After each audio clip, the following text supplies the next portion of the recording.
जय हिंद दोस्तों, welcome to chase exam. जैसा कि आपने थंबनेल में देखा कि इंडियन सिविलाइजेशन कल्चर का हम लोग क्या करने वाले ऑब्जेक्टिव करने वाले हैं, जिसमें कुल 58 ऑब्जेक्टिव दिए गए हैं। ठीक है, कुछ बच्चे ऐसे होते हैं जिन्हें ऑब्जेक्टिव तो लिखा मिलता है लेकिन क्या लिखा है उसे समझ में नहीं आता। तो अगर आप भी क्लास 12 में हैं 2027 के में जो एग्ज़ाम होने वाले बिहार बोर्ड के, उसमें अच्छे से अच्छे स्कोर करना चाहते हैं तो हमारे चैनल को सब्सक्राइब करके रख लें और रोज़ एक एक वीडियो देखते जाएं ताकि आपको इंग्लिश का ऑब्जेक्टिव क्वेश्चन अच्छे से समझ में आते जाए।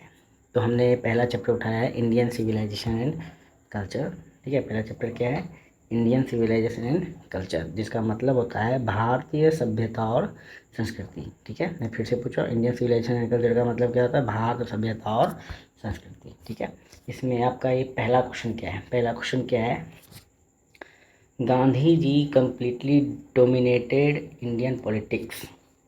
ठीक है, इसमें कहा जा रहा है कि गांधी जी जो हैं भारतीय राजनीति पर पूर्ण रूप से प्रभुत्व कब तक बनाए रखे, यानी कि कब से कब तक जो है वो भारतीय राजनीति में सम्मिलित थे। तो आपको पता होगा कि महात्मा गांधी 1917 में जब चंपारण सत्याग्रह हुआ था तब क्या वो बिहार आए थे।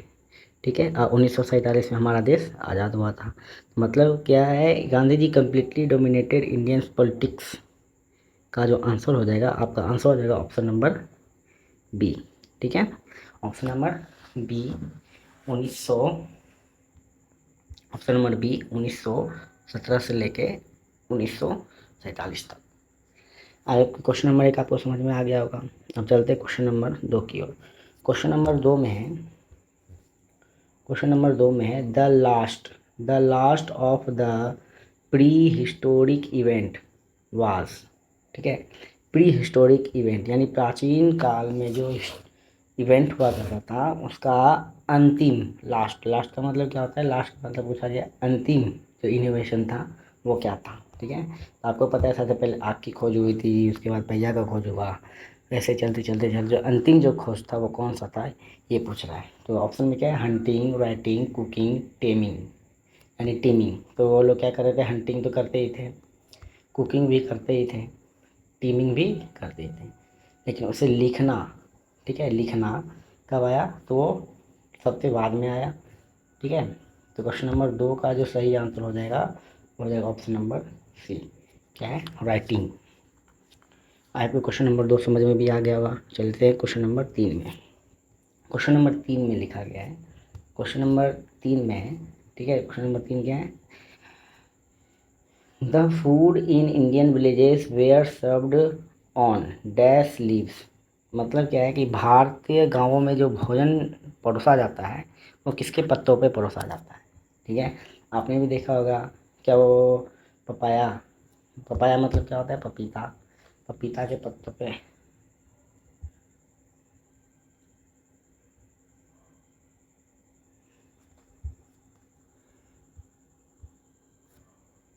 इसमें पूछा जा रहा है कि भारत में, भारतीय गांव में जो विलेजेस हैं उसमें जो है किसके पत्तियों पे खाना परोसा जाता है, ये पूछा गया है। ठीक है, तो भारतीय गांवों में किसके पत्तों पे खाना परोसा जाता है? तो वो होता है केला के पत्ते, यानी बोले तो बनाना। 3 का आंसर हो जाएगा ए नंबर। ठीक है, चलते हैं क्वेश्चन नंबर 4 की ओर। क्वेश्चन नंबर 4 में है dash prefers spiritualism to materialism. ठीक है, यानी आध्यात्मिकता को भौतिकवाद से अधिक कौन पसंद करता है? प्रीफर्स का मतलब क्या होता है? पसंद करना। तो बोलता है कि आध्यात्मिकतावाद से भौतिकवाद को कौन ज़्यादा पसंद करते हैं। ठीक है, तो वो कौन है? क्योंकि हम लोग महात्मा गांधी के बारे में पढ़ रहे हैं, ये चैप्टर महात्मा गांधी से रिलेटेड होगा, यानी कि इसका आंसर हो जाएगा option number D, Mahatma Gandhi. अगला क्वेश्चन है, अगला क्वेश्चन क्या है? अगला क्वेश्चन है एटिक सिविलाइजेशन बिलोंग्स टू। अगला क्वेश्चन क्या है? Attic civilization belong to. Attic का मतलब होता है एथेंस का जो सभ्यता किस देश से संबंधित है, ये पूछा जा रहा है। ठीक है, एटिक सिविलाइजेशन बिलोंग टू यानी कि एथेंस का सभ्यता किससे संबंधित है? तो एथेंस का जो सभ्यता है, ठीक है, वो किससे संबंधित है? तो वो यूनान से संबंधित है। किससे संबंधित है? यूनान। ठीक है, यहाँ तो यूनान है नहीं, तो आप यहाँ देखेंगे ऑप्शन में लिखा है ग्रीक। ठीक है, ग्रीक जो होता है वो यूनान में पड़ता है, यानी कि ग्रीक को ही क्या बोलते हैं? यूनान। ठीक है, तो पाँचवा का आंसर है ऑप्शन नंबर बी। चलते हैं क्वेश्चन नंबर 6 से आगे देखते हैं क्या है। ये वीडियो थोड़ा लंबा हो सकता है क्योंकि हमने 58 क्वेश्चन को एक ही वीडियो में कवर किया है, ताकि आप 1 घंटे में एक चैप्टर के जो जितने भी ऑब्जेक्टिव है अच्छे से समझ पाए। अभी तक आपने हमारे चैनल को लाइक, ठीक है क्या, लाइक सब्सक्राइब नहीं किया है तो हमारे चैनल को लाइक सब्सक्राइब कर दें। ठीक है, ताकि ऐसा वीडियो आपको धीरे धीरे मिलते रहे। ठीक है, मैं टारगेट रखता हूँ मात्र 10 लाइक का। ठीक है, हमारे चैनल एक वीडियो में अगर 10 लाइक, ठीक है, 10 लाइक अगर हो जाता है तो मैं अगला चैप्टर का वीडियो अपलोड करूँगा। ठीक है, तो आप क्या ज़्यादा से ज़्यादा क्या करें, अपने दोस्तों में शेयर करें और हमारे चैनल को सब्सक्राइब करके रखें ताकि हमारी वीडियो समय पे आपको मिलता जाए। क्वेश्चन नंबर 6 देखते हैं। क्वेश्चन नंबर 6 में है our ancestors therefore set a limit our, यानी आवर एंसिस्टर्स का मतलब होता है हमारे पूर्वज। ठीक है, हमारे पूर्वज कह रहे हैं इनका, हमारे पूर्वज ने हमारी इच्छाओं पर एक सीमा निर्धारित की। ठीक है, हमारी इच्छाओं पे पूर्वजों ने क्या किया है? सीमा निर्धारित किया है। तो वो सीमा किस चीज़ का है? तो ये पूछा गया है, तो वो सीमा किस चीज़ का है? तो इसका आंसर हो जाएगा बी नंबर। ठीक है, इंड्यूलिजेंस का मतलब क्या होता है? इंड्यूलिजेंस का मतलब इच्छा। ठीक है, क्या इसका मतलब होता है? इच्छा। उसी कहते हैं भोग विलास। इस पे क्या करना है? नियंत्रित करना है। ये कौन कह गए थे? Our ancestors. ठीक है, अगर आपको कहीं भी ये लाइन दिखा मिले our ancestors therefore set a limit our, limit our आपको जहाँ भी दिखाई दे, ठीक है, तो आप मान लीजिए वो इंटेलिजेंस। ठीक है, क्या होगा? इंटेलिजेंस। इंटेलिजेंस का मतलब होता है भोग विलास, या उसी की कहते हैं इच्छा। तो आई होप कि क्वेश्चन नंबर 6 आपको समझ में आ गया। क्वेश्चन नंबर 7 में आता है। क्वेश्चन नंबर 7 क्या है? Dash has taught us to friendly towards one another. ठीक है, किसने हमें सिखाया? ठीक है, dash has taught us to be friendly. ठीक है, to be friendly one another, किसने हमें सिखाया कि एक दूसरे के प्रति मित्रवत रहना, यानी मित्रतापूर्वक रहना किसने हमें सिखाया? तो हम वो क्या किससे सीखते आ रहे हैं? तो हम सिविलाइजेशन से सीखते आ रहे हैं। और सिविलाइजेशन को हिंदी में क्या बोलते हैं? सभ्यता।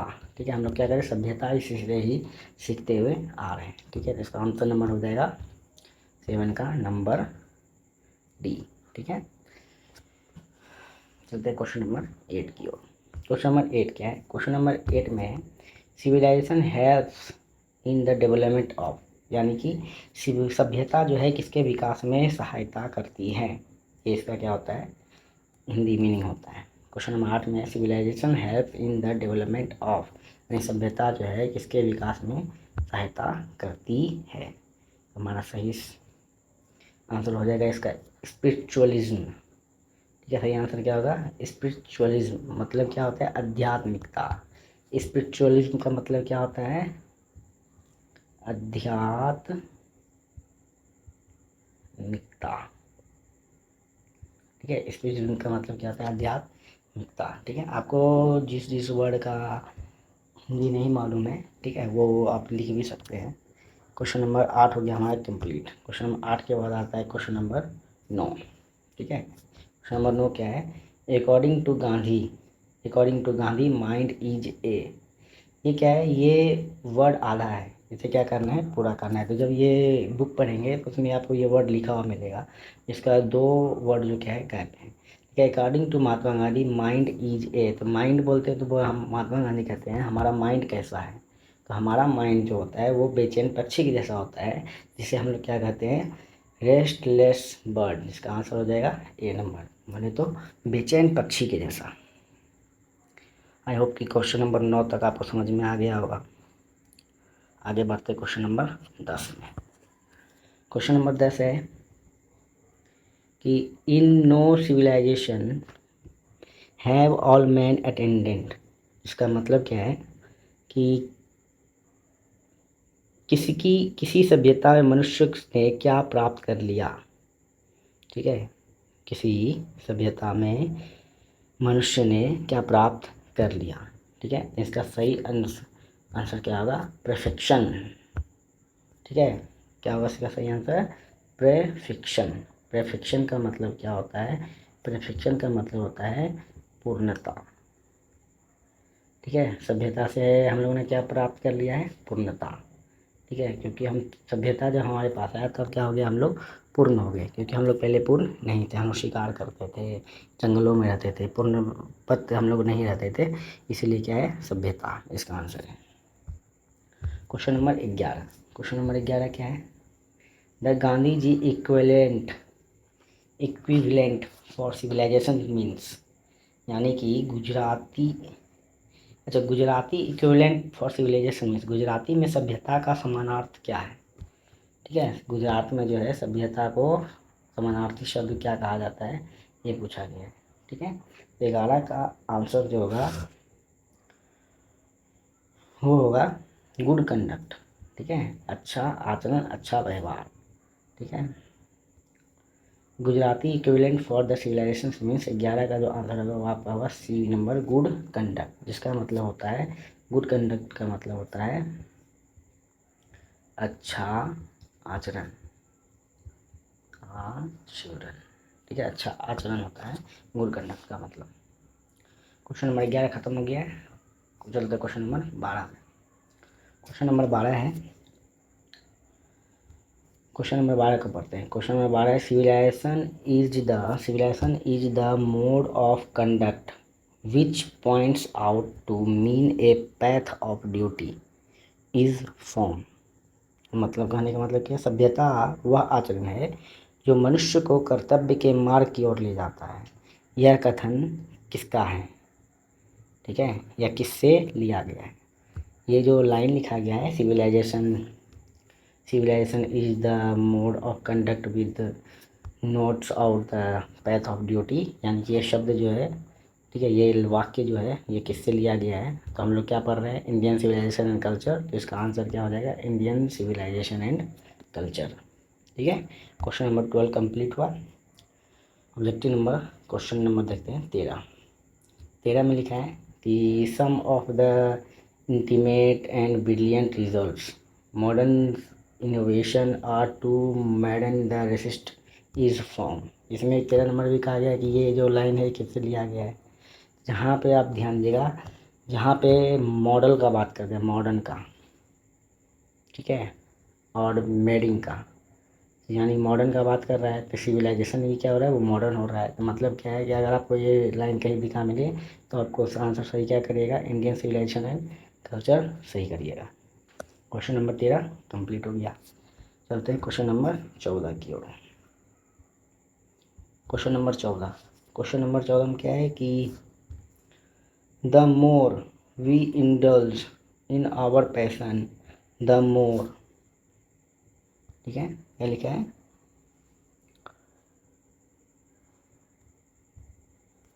लिखा है कि the more we indulge in our passion the home more unbridled they become is taken form.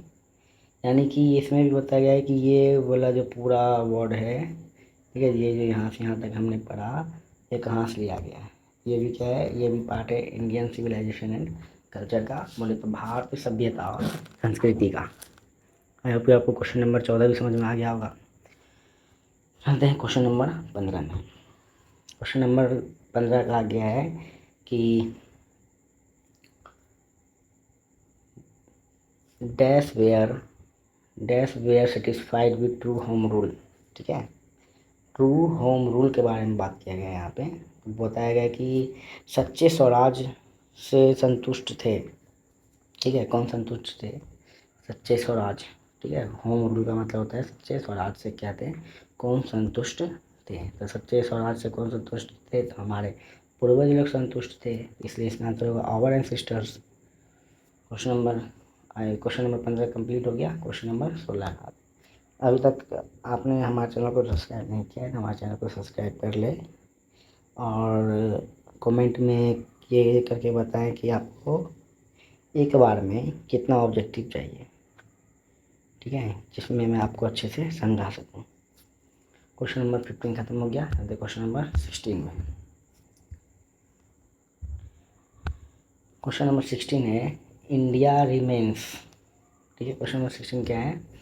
India remains immovable and that is her, यानी कि भारत अचल है और उसका है क्या है? ठीक है, तो भारत अचल है, उससे कोई हटा नहीं सकता, उसका क्या है? एक गौरव होता है। ठीक है, गौरव को ही इंग्लिश में क्या बोलते हैं? ग्लोरी बोलते हैं। 16 का आंसर हो जाएगा बी नंबर, ग्लोरी।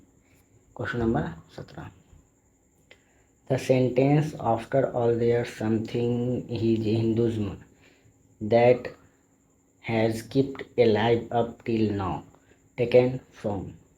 ठीक है, ये तो इतना सारा बड़ा सेंटेंस है कि याद रख नहीं पाएगा। ये पूछा है कि ये जो वाक्य है ये किससे लिया गया। तो जहाँ भी आपको ये हिंदुज़्म लिखा मिल जाए, ठीक है, हिंदुज़्म जहाँ पे लिखा मिल जाए तो सोच लीजिए कि वो इंडियन सिविलाइजेशन एंड कल्चर का यहाँ वर्ड लिखा है। ठीक है, वो क्या है? वो सेंटेंस जो है इंडियन सिविलाइजेशन एंड कल्चर का ही है। तो इसका सही आंसर हो जाएगा Indian civilisation and culture. Question number 18। Question number 18 को तो आपको आंसर अच्छे से भली भांति पता होगा। क्वेश्चन नंबर 18 में कहा गया है कि Gandhi ji dead at the hands of the fanatic on, यानी कि हिंदू यानी कि गांधी जी की हत्या एक कट्टरपंथी के हाथों कब हुई? ठीक है, कट्टरपंथी, फैनेटिक कौन का मतलब होता है? कट्टरपंथी। कट्टरपंथी के हाथों गांधी जी की हत्या कब हुई? तो वो डेट आपको बताना है। ठीक है, तो डेट क्या है? गांधी जी की हत्या कब हुई? तो डेट है 30 जनवरी 1948। 30 जनवरी 1948 को महात्मा गांधी की मृत्यु हो गई। क्वेश्चन नंबर 18 कंप्लीट हो गया। क्वेश्चन नंबर 19 में चलते हैं। क्वेश्चन नंबर 19 के बाद क्वेश्चन नंबर 20। क्वेश्चन नंबर 20 है I believe that civilization India has involved is beaten in the world form। ये भी यहाँ पे पूछा कि सिविलाइजेशन का जहाँ से बात किया था, जहाँ यहाँ तो इसका आंसर तो आसानी से दे पाएंगे कि यहाँ पे पूछा गया है सिविलाइजेशन के बारे में। और सिविलाइजेशन हम जानते हैं कि हमारे चैप्टर का नाम क्या है? Indian civilisation and culture. तो इसका सही आंसर हो जाएगा इंडियन सिविलाइजेशन एंड कल्चर। और इसका आंसर आराम से आ जाता है। आप चलते हैं क्वेश्चन नंबर 20 में।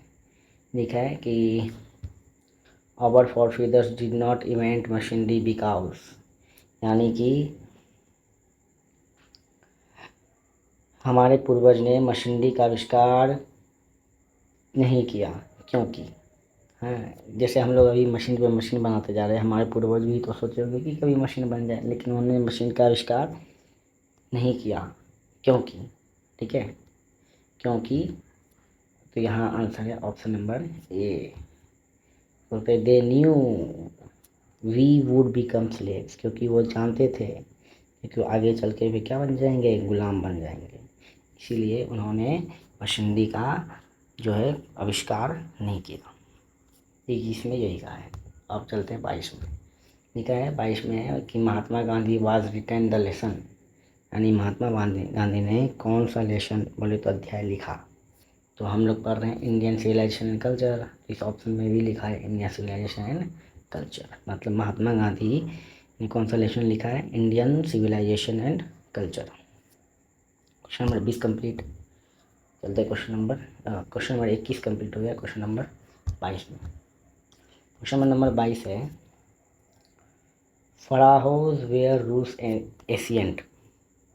ठीक है, क्वेश्चन नंबर 22 है फराहो वेयर रूल्स एंशियंट, यानी कि फिरौन, ठीक है, प्राचीन डे किसके शासक थे? ठीक है, तो फिरौन कहाँ के शासक हुआ करता था? तो हुआ करता था मिस्र का। ठीक है, इजिप्ट को ही इंग्लिश में क्या बोलते हैं? मिस्र बोलते हैं। ठीक है, फराओस नाम का जो शासक हुआ करता था वो ग्रीक में पाया जाता था, यानी मिस्र में पाया जाता था, जिसे इंग्लिश में इजिप्ट बोलते हैं।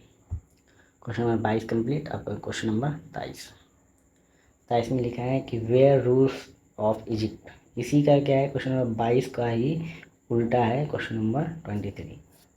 तो जैसे फ़राओ रूल कर रहा था इजिप्ट में, तो भाई पूछा इजिप्ट में कौन रूल करता था। क्वेश्चन नंबर 23 का आंसर हो गया डी नंबर फ़राओ।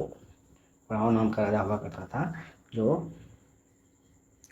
रूल करता था कहाँ पे, तो इजिप्ट में। 23 तक कंप्लीट हो गया। Question number 24। क्वेश्चन नंबर 24 में है civilisation is the state of development A. ठीक है, सिविलाइजेशन जो है किसके डेवलपमेंट यानी विकास की अवस्था है। तो किसके विकास की अवस्था है, तो वो है पीपल का। पीपल बोले तो लोग का। ठीक है, सब सभ्यता में कौन विकास कर सकते, जानवर तो कर नहीं सकता है। सबसे ज़्यादा किसके लिए उपयोगी है, वो तो पीपल के लिए। आंसर हो जाएगा A number people. Question number 24 complete. Question number 25। Question number 25 है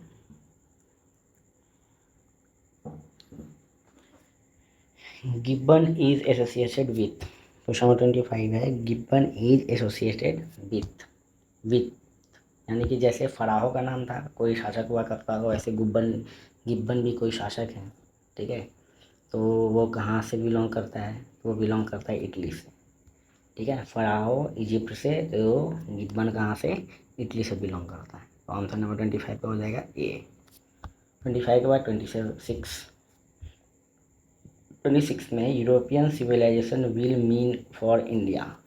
यूरोपियन सिविलाइजेशन जो है, ठीक है, यूरोप की सभ्यता जो है भारत के लिए डैश का अर्थ रखेगी। किसका अर्थ रखेगी, मीन का मतलब होता है अर्थ रखना, किसका अर्थ रखेगी। ठीक है, तो यूरोपियन सिविलाइजेशन भारत के लिए क्या है, एकदम उल्टा है। भारत का अपना सभ्यता है, अगर हम दूसरी सभ्यता को अगर अपनाते हैं आगे चल के हमें नुकसान हो जाएगा। ठीक है, इसीलिए इस 26 का आंसर जो हो जाएगा वो हो जाएगा डी नंबर रूइन। रूइन क्या हो जाएगा, रूइन। रूइन का मतलब क्या होता है, विनाश। तो 26 का आंसर हो गया रूइन। Question number 27। क्वेश्चन नंबर 27 है simple living and high thinking the base of. यानी कि सादा जीवन और उच्च विचार किसका आधार है, तो वो है इंडियन सिविलाइजेशन एंड कल्चर का। यानी कि इंडियन सिविलाइजेशन, ठीक है ना, इंडियन सिविलाइजेशन भारतीय सभ्यता का क्या है, ये विचार है, आधार है, सादा जीवन और उच्च विचार।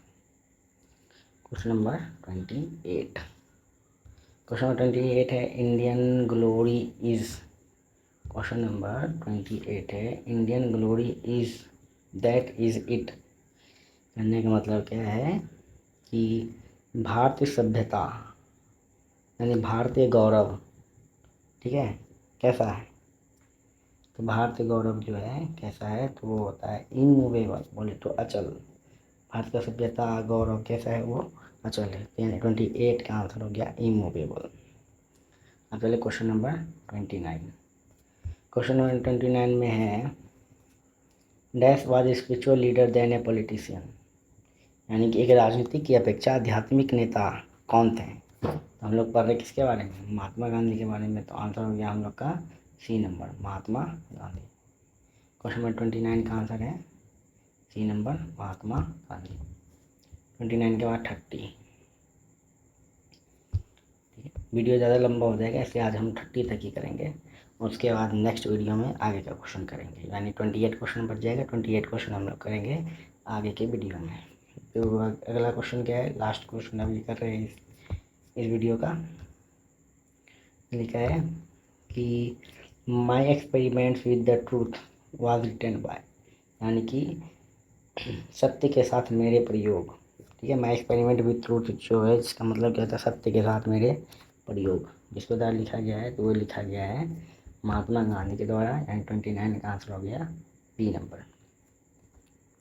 आई होप कि आपको ये सारी बातें समझ में आई होगी। जहाँ पे सुधार की ज़रूरत है तो कमेंट करके बताएं कहाँ पे सुधार की ज़रूरत है, ताकि मैं अगले वीडियो में थोड़े अच्छे से समझा सकूँ। ठीक है, और अभी तक ने हमारे चैनल को सब्सक्राइब, ठीक है, सब्सक्राइब, लाइक, शेयर नहीं किया है तो लाइक, सब्सक्राइब एंड शेयर जरूर करते हैं। मिलते हैं नेक्स्ट वीडियो में।